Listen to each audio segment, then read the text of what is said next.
San Diego Comic-Con. My name is Devin Kogan. I'm a senior writer at EW, and I am so excited to be here at EW's San Diego Comic-Con suite with the cast of Interview with a Vampire. Thank you guys so much for joining me. Thanks for having us. Thank you for having us. My first question is, on the elevators up here is, there's so many posters of your guys' faces. What was that like to step into that elevator and see come face to face with yourselves? I had the biggest reaction. I just gasped and screamed a little bit, and then we had a mini photo shoot.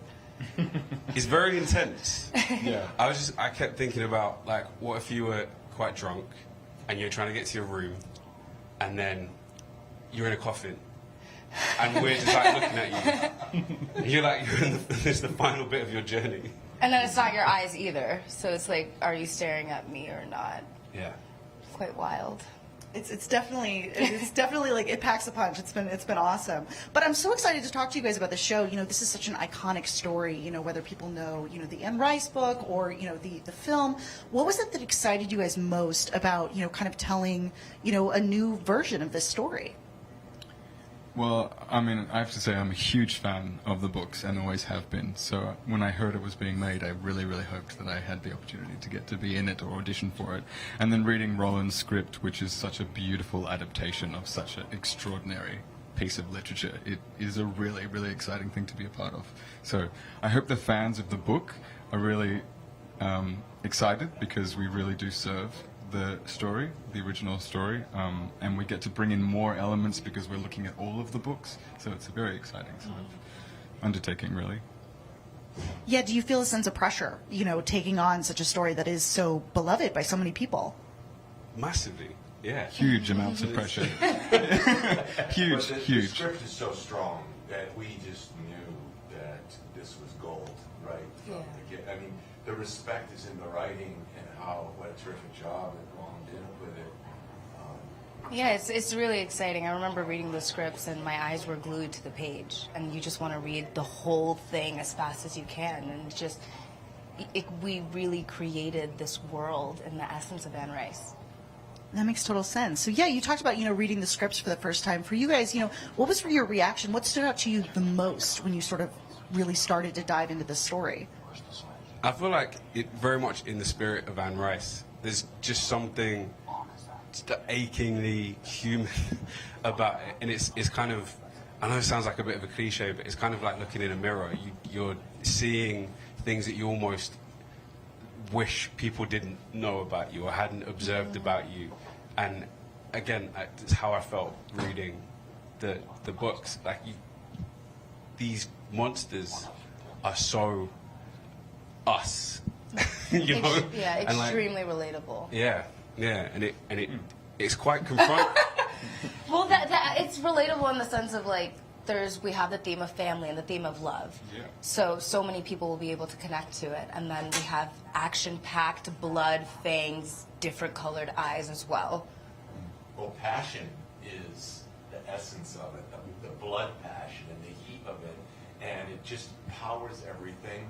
And then there's a sort of a sadness underneath it all, and it's the sadness. I think we've captured both.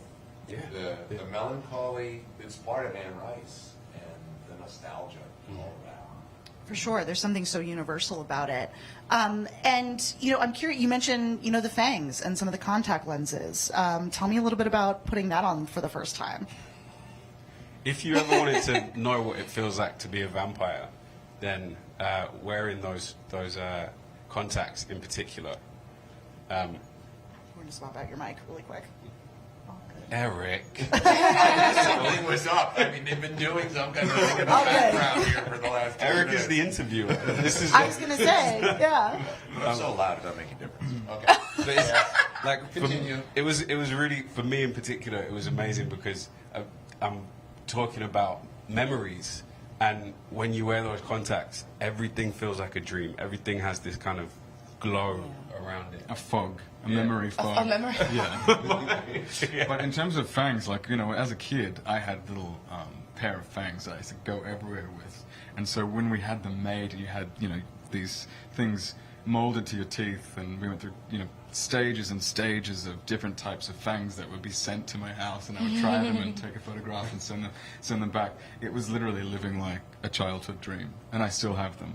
the fangs. And in fact, they gave us all of our fangs in molded in silver as a gift at the end, which is probably my most prized possession that I own. Yeah.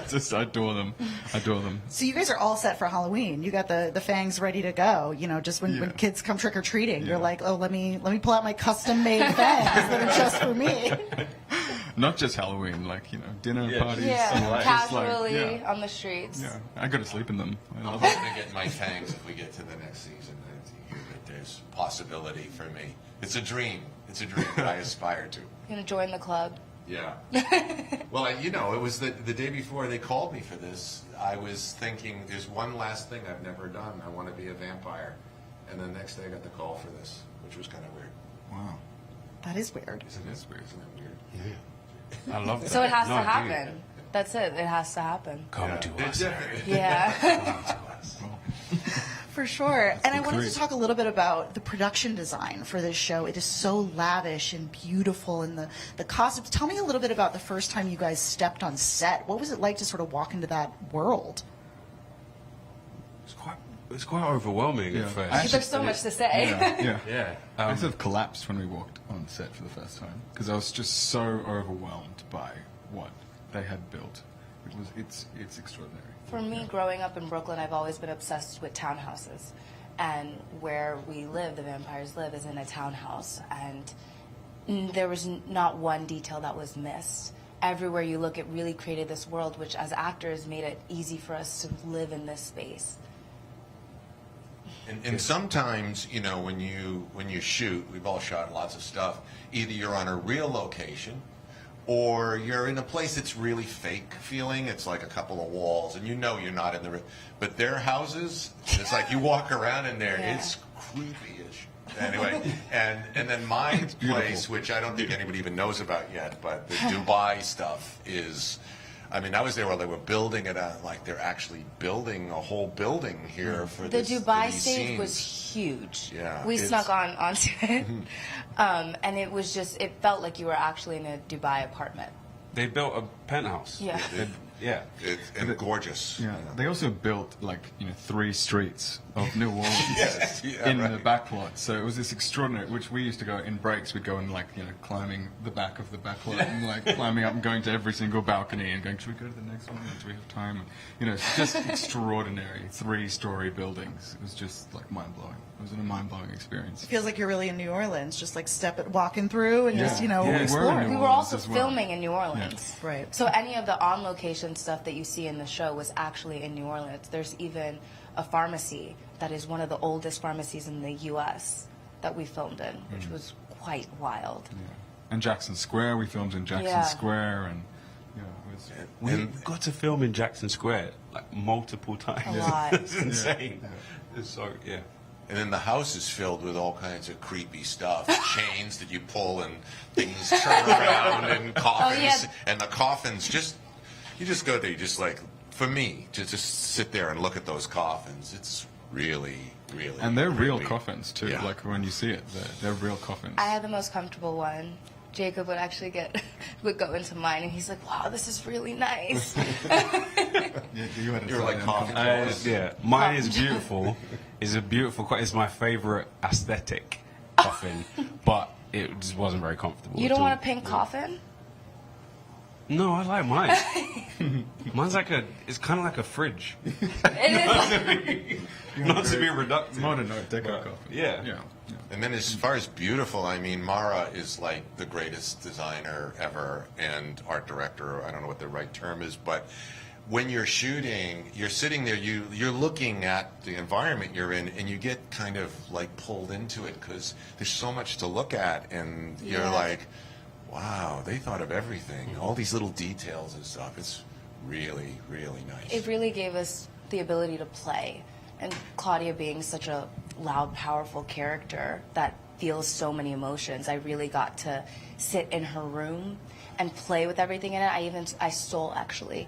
It's a snow globe, and it has a squid inside of it which is it's really creepy, but so Claudia. So I had to take it home. You're the one that stole it? Because they were like looking for other person. You confessed, absolutely. Claudia's room is one of the coolest. I won't say why, but there's Yeah. that Oh, one it's a big particular surprise, feature. yeah. Yeah, you'll see. Don't do that. You're not allowed to give away stuff. Yeah. TBD, tune in, absolutely. All right, great. Well, thank you guys so much for joining me, and thank you all so much for watching at home. And stay tuned to EW.com for more coverage on Interview with the Vampire and for all things San Diego. Thank you. Bye.